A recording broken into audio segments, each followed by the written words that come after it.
I'm Amelia Sweeney. I retired as a lieutenant commander in the Navy, and I served for 23 years. I retired in 2003. I'm Sergeant Pam Burdett from United States Air Force. Served from 1981 to 85 as an instrumentation mechanic.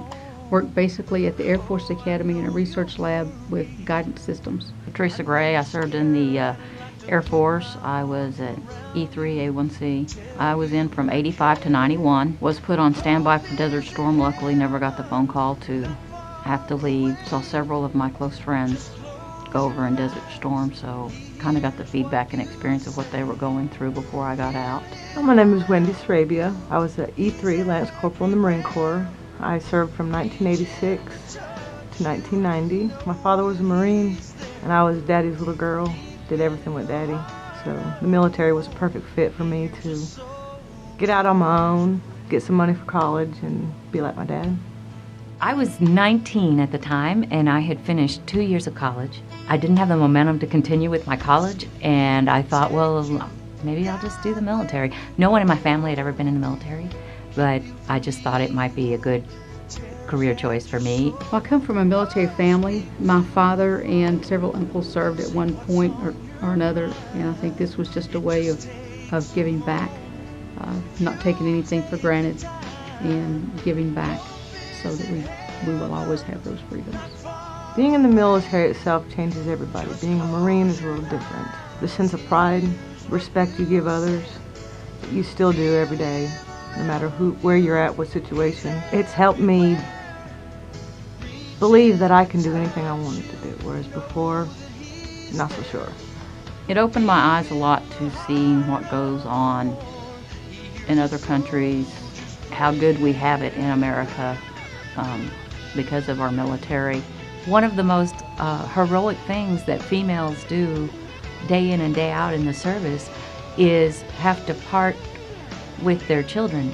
And I remembered being the officer in charge on a ship, having women working for me who had just given birth, and then they had to get on a ship for 5 months and say goodbye to their newborn baby. Back when I was in, women were not allowed to fly the fighter planes, which they are now. So to me, that's a step up for the women in the Air Force, to know that they're into the fighter planes and able to go and do, if that's their desire.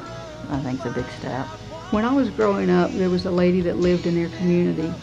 I mentioned something that I wanted to do, but I didn't want to because girls don't do that, or they didn't let girls do that.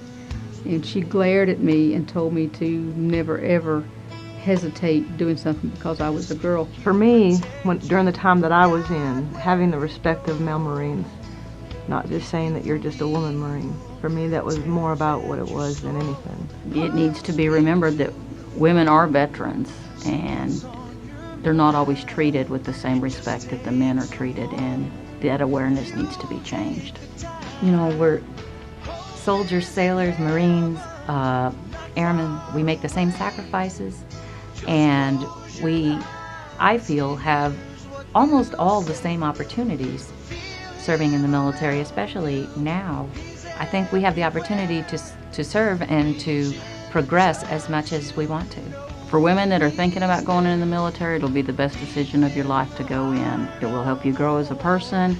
It will help you with your life further on as you get older. And for the women that are currently serving, all I can say is keep your head up and thank you for your service.